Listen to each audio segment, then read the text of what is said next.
Hey everybody, it's Sarah from Plan Sarah Plan, and today I'm going to be doing a pen test of the new Ultra Fine Tip markers from Erin Condren. I think it's really helpful to compare with other pens that you're familiar with, so I will test the Ultra Fine Tips, the Fine Tips, and the Dual Tip markers that are all in similar colors to give you an idea of how this pen writes.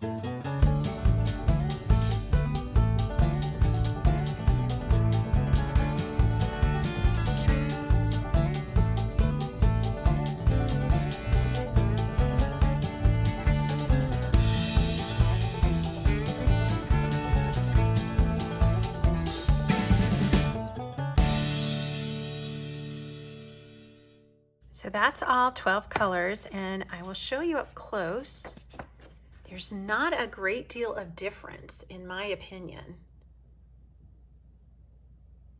in how fine these tips are. I think the biggest difference is between these two and this.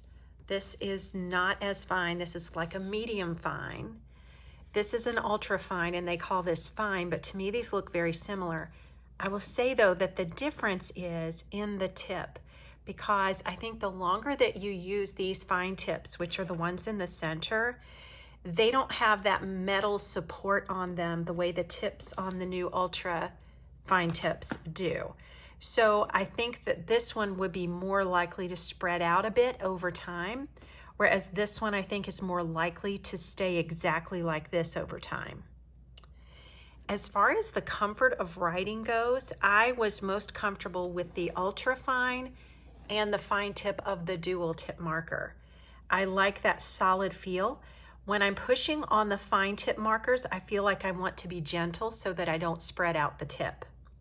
But that's probably just a personal preference, because I do tend to press pretty hard when I'm writing, and I don't want to damage the tip of the pen by pressing too hard. But it is supported. It's not completely unsupported. It's just that it's not a metal tip the way this new one is.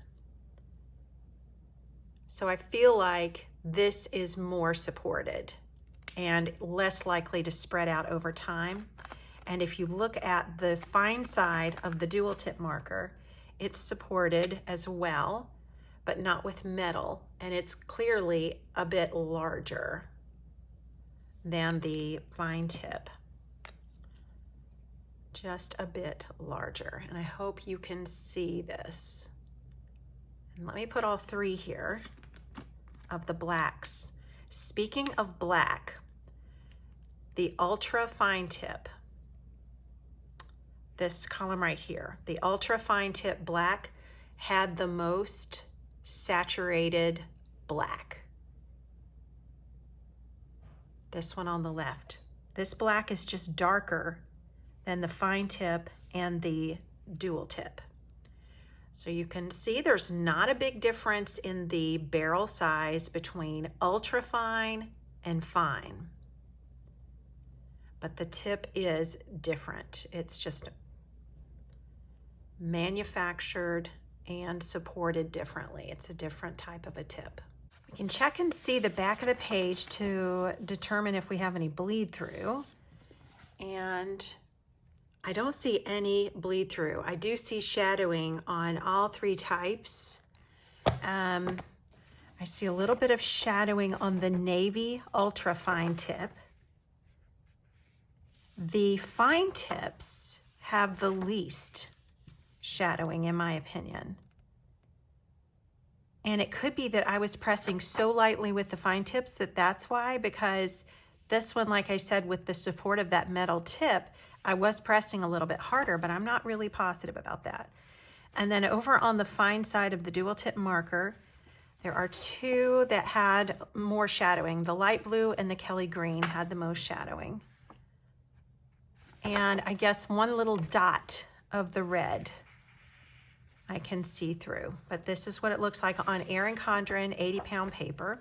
I hope this was helpful. I really this was eye-opening for me, because I imagined that there was going to be a bigger difference between ultrafine and fine. But really these two are the same when they're new because my fine tips are still pretty new. I've only used them a few times. So I think over time, like I said, these might end up being less fine, whereas I believe the ultra fine is likely to stay just like it is. The fine tip of the dual tip marker is kind of a medium fine. So I hope this was helpful. Let me know if you have any questions, and I thank you for watching. Bye-bye.